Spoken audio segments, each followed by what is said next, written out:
Welcome to the Brand Doctor Podcast, strategies that help entrepreneurs build reputable and profitable brands. Here's your host, Henry Kaminski Jr.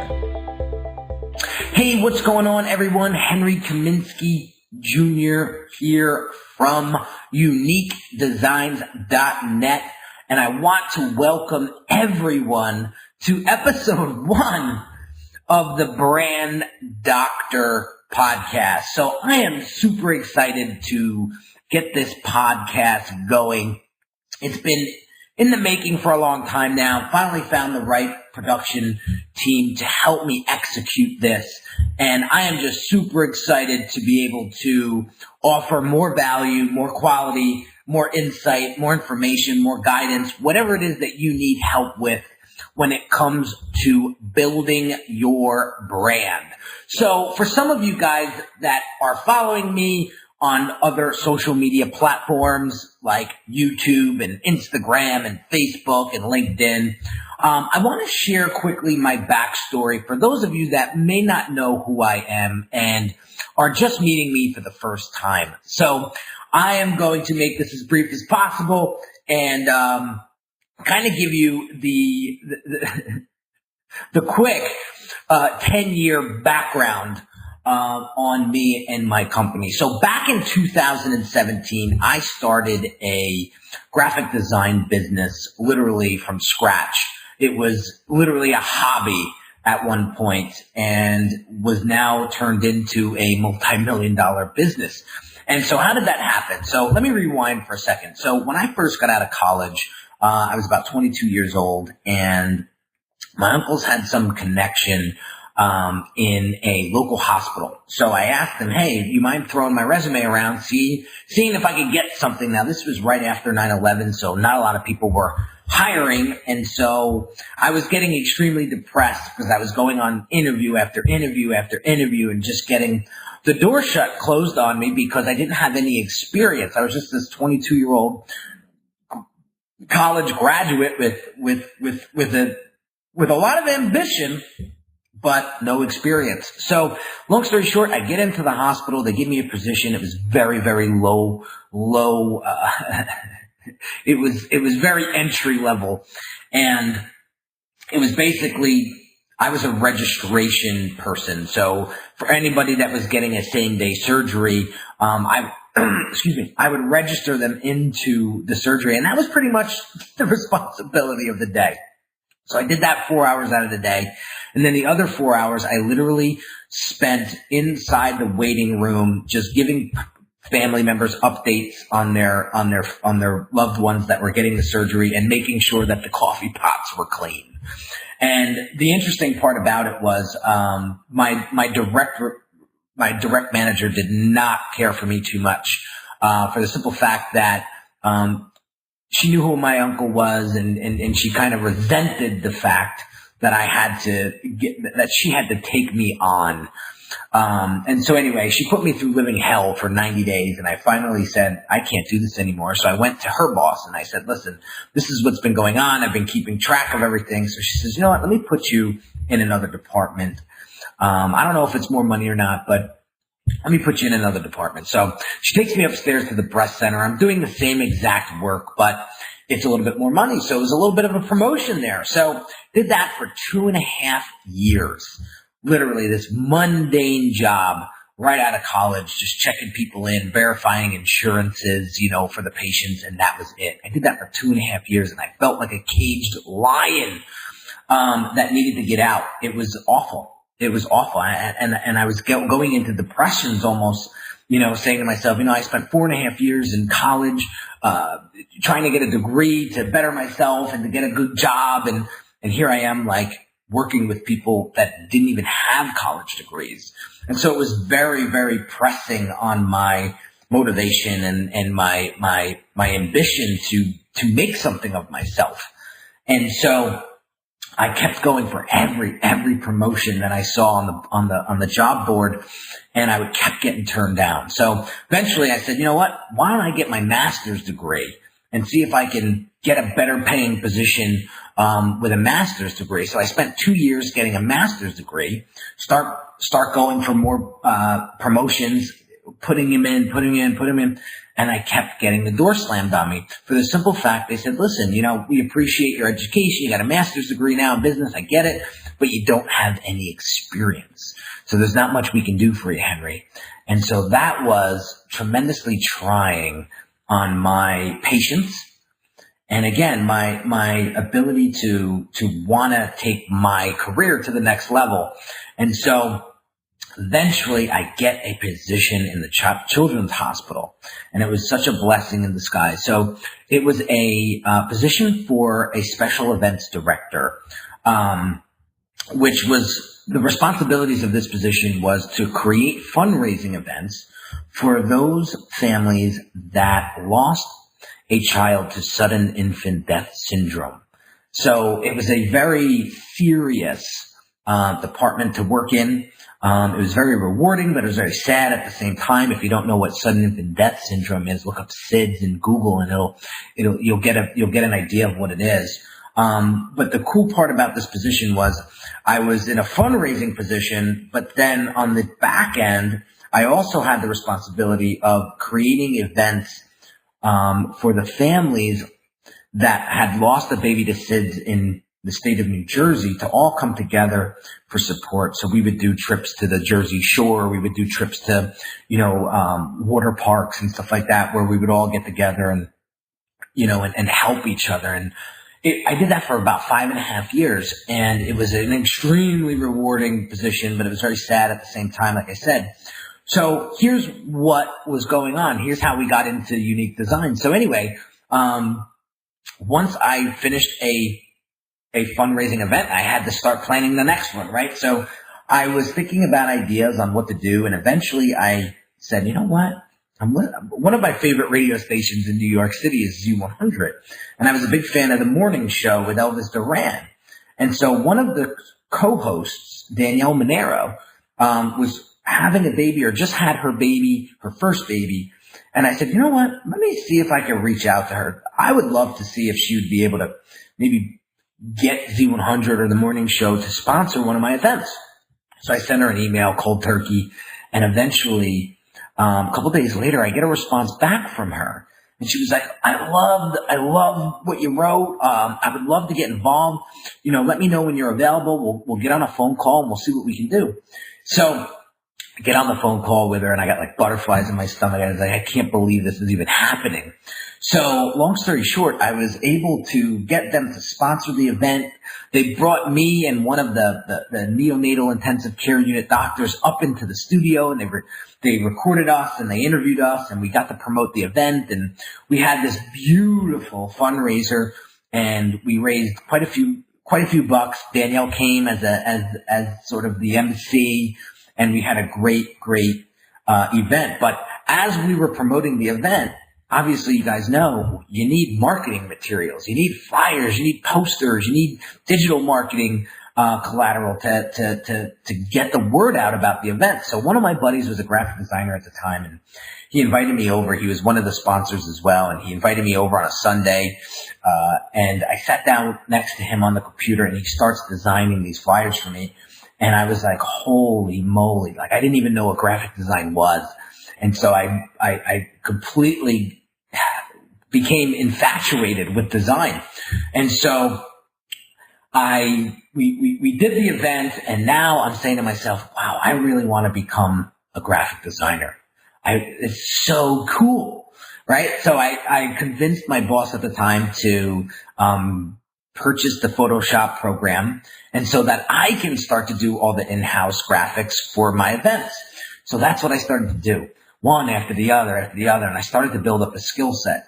And then other departments in the hospital started to see what I was doing for the SIDS Center, and they were like, hey, we're doing an event, could you do, our invitations? And then I started to take the career a little bit more seriously. So, I'll never forget it. I was trying to start this promotions company with a partner, and it was just the wrong person to partner with. It wasn't going anywhere. It wasn't going anywhere fast.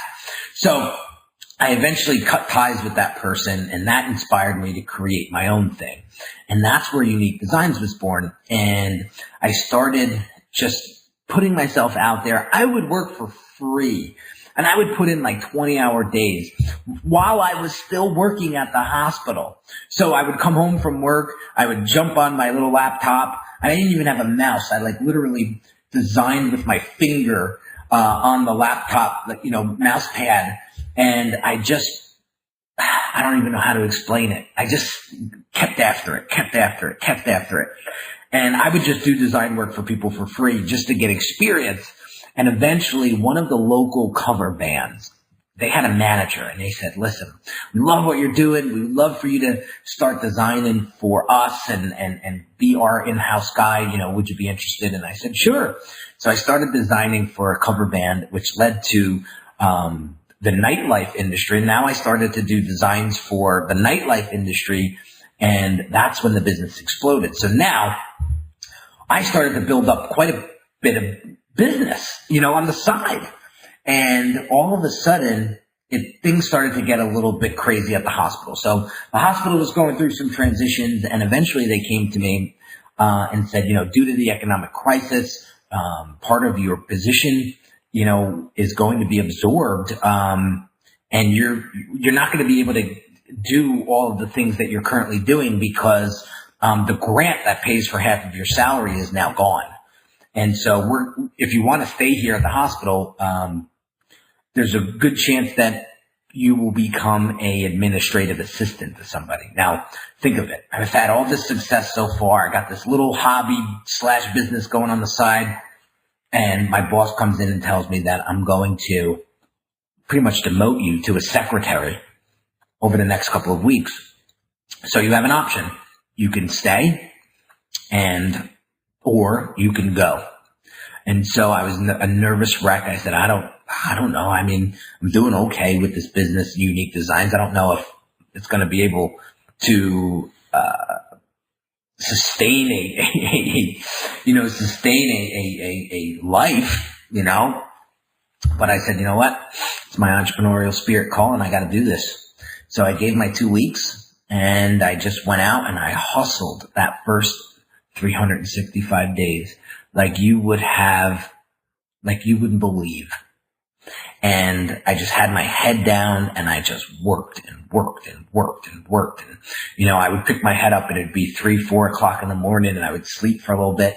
Then I'd get back up at 7 or 8 and I would go bang at it again. And, it eventually, netted me $248,000. I should say not net, gross. Did $248,000 in business the first year. And that gave me the chops. That gave me the courage. That gave me the confidence to say, you know what? I got a business here. And so I went at it, and I went at it strong. And in my first 3 years, I made my first $1 million, and I didn't even know it. It was just one of those days. I just saw it kind of come and go. And I was just so busy. And I met my wife, and I started to get more mature. We weren't going out to those nightclubs anymore. And business started to get very cutthroat in the nightlife industry. And I wasn't happy with what I was doing. It was, I was working for peanuts. At the end of the day, I was probably working for $5 an hour, because I was working so many hours. And so I said to myself, I'll never forget, it was a Saturday morning, or it was a Saturday afternoon. I put in probably 12 hours of work thus far. And I said, is this what it's all about? Like, is this what I'm going to be doing when I'm 40?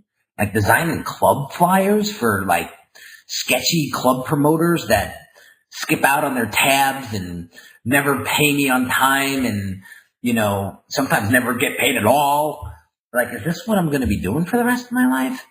And so I slowly but surely tried to back my way out of the nightlife industry and get into more corporate work. And it was hard because all my experience was in the nightlife industry. So I kept it moving, started to get some corporate jobs, and eventually I just hit a brick wall for the simple fact that the economy was catching up to me. I wasn't positioning or marketing my business correctly. And I started to see the bank account diminish. And then on top of it all, we get hit by Hurricane Sandy. And Hurricane Sandy was a vicious storm. It wiped out two of my biggest clients, which combined generated close to $250,000 a year in revenue for me and my business. And so what happened was when the hurricane wiped them out, when they restructured and reorganized, they gave me I got that phone call, and they said, you know what, Guy, Henry, we love your work. We love you. You've been great for us for the past 2 years, but, the CEO is doing some restructuring, and we're not going to be able to use you as a vendor anymore. So, we'll finish out all our projects, but you won't have any more work going forward. And I was devastated. I said, how am I going to make up $250,000 in revenue? I'm not. It was impossible at the time. And Fiverr came out. Talk about just one whammy after the next. Fiverr comes out and wipes out the design industry. I mean, projects that I would get $150, $200, $300 for, you go to Fiverr now and get it for $5. Now, again, the quality is not the same, but it commoditized design. And I said, now what am I going to do? So I was struggling bad, and I didn't know what to do. I was hiding it from my wife pretty good. I was hiding it from my friends and family because I didn't want to disappoint him.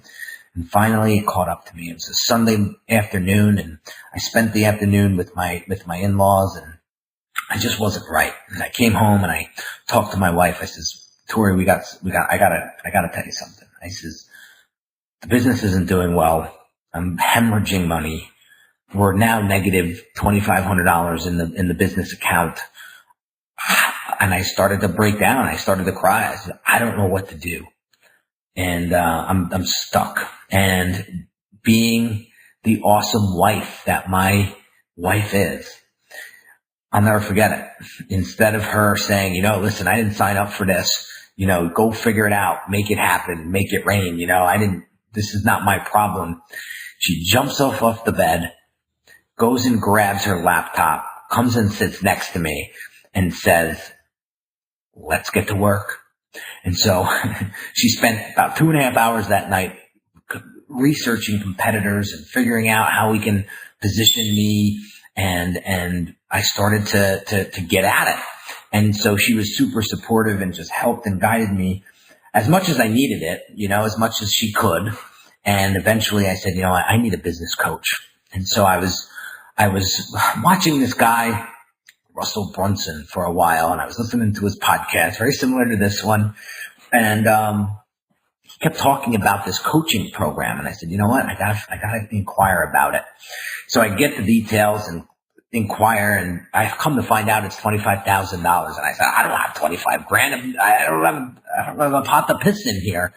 There's got to be another way. And so at the time he had this lower ticket coaching, and it was 10 grand. And he was like, you know what? I said to them, listen, I don't have 10 grand, but here's what I'm going to do. I'm going to put it on a credit card.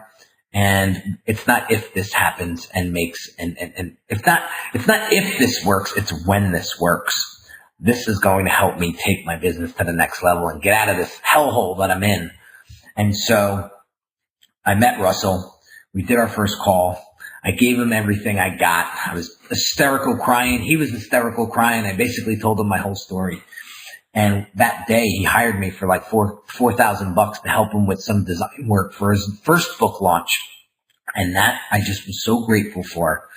And, eventually I redesigned his podcast cover without him knowing and gave it to him as a gift one day after he was able to help me make that $10,000 back within 6 weeks. And, he then hired me on the spot full time to be his branding guy. And, a lot of the stuff that you see for ClickFunnels was, all behind the scenes work of me. It was all our stuff that we were designing and building for him. So eventually built out a team. Now we have 16 people working for me. It's crazy. I have about 6 designers on 6 different continents now that are all working full time. They're not subcontracted. They're full time employees. I have 2 crews. I have a website and funnel design crew. I have a design crew. And over the past 10 years of my career, I've been able to work with some amazing people. I had the opportunity to work with John Bon Jovi on 3 of his world tours, designing a lot of his branding for his fan club. I've worked with some powerhouse entrepreneurs like Fabio Viviani. He's one of the top chef winners and now owns 22 restaurants and does about $100 million, $130 million in revenue a year. Who else have I worked with? Currently working with Frank Kern and his Inner Circle program, and just learning from the greats. And I'm always a forever student, I say. I'm never going to be able to know it all. I don't want to know it all. And I will continue to build and just get better every single day.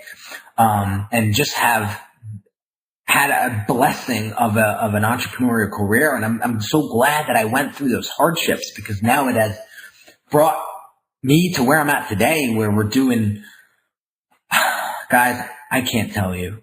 I mean, I feel extremely grateful for all the experiences and to have built a business that is just thriving to where it's at today. I could have never imagined it in a million years. I really couldn't. And so now I have the opportunity to work with dozens of entrepreneurs at such a high level, helping them build their brands, rebranding their businesses, starting from scratch. People coming to me, passionate entrepreneurs coming to me saying, I have this idea in my head. I got the proof of concept down. I need you to help me build this thing and make this a reality, and to work with people on that level and help them bring their dreams to life has just been a blessing. It's just been a blessing. So guys, this is the backstory of Henry Kaminski Jr. and how Unique Designz got started, how my entrepreneurial career got started. It wasn't an easy road. It really wasn't. And I've struggled tremendously during those dark moments and have resurrected my business. There was so many times I could have just threw in the towel and said, you know what? This isn't for me. I need something more stable, something more concrete. We don't have any kids yet. We're having our first baby in just about 20 days. Our first boy. We're so excited and so blessed. But back in the day, I said, maybe this isn't for me. Maybe it's time to get a job again. But there was this burning desire inside of me to help people. I've always wanted to help people my entire life. And I'll tell you some stories in future podcast episodes of how and when I realized this. But, my purpose is to not be able to help as much as I want to help everybody. I know that time is our most valuable asset, and you can only help those that want to help and that are action takers and that want to take their business to the next level and will do what it takes, like I did, to make it happen. And so I've made a commitment to myself that every year, I want to help 120 entrepreneurs that are just have that burning desire that I have to take their life and their businesses to the next level. And it sounds like, well, why just 120? Well, again, time is my most valuable asset, as it is yours. And as much as I want to help as many people, there's only so much time I could do this. And people obviously hire me because of my expertise and my 10 years experience and my amazing design work and my team's work and the systematic approach that I take my clients through to get them the strategies that they need to build a successful business. But when you look at it, I only have a finite period of time, as you do. And so I've figured it out where I only have the bandwidth to work with 120 people a year. And so I'm going to keep it that way, because just like you guys, you want the financial freedom, you want the time freedom to do the things that you want to do with the people that you love when you want to do them. There's only so much time in the day. And so I've made it a point where I know what I want, and that's my mission. And I will only work with those that are driven and have the hunger and passion as much as that I do. And that's my goal. And again, my why is just being able to share my successes with other people and infuse the confidence into them, and to allow them to understand that you can do this too. You just got to stick with it. You need the guidance. Man, I wish I had a mentor 10 years ago. I mean, if there's one thing looking back, if I could do it all over again, I would have got a mentor day one, because God only knows where I'd be right now. But with that all said, guys, I want you guys to buckle in and enjoy this Brand Doctor podcast. I'm going to be coming to you with massive, massive amounts of value to help you take your brand to the next level, help you attract the quality clients that you deserve to work with and work for. And I will leave you with this, guys.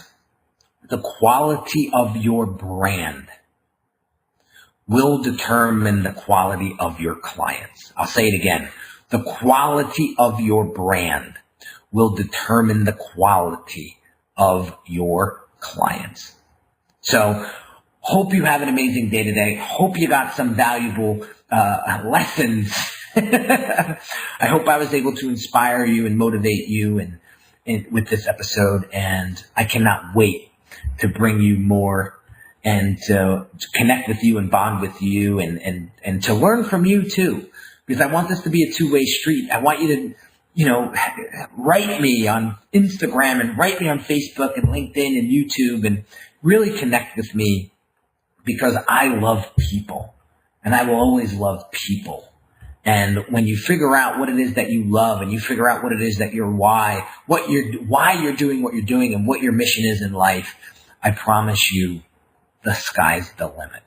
So have an awesome day, guys, and I will catch you on the next episode.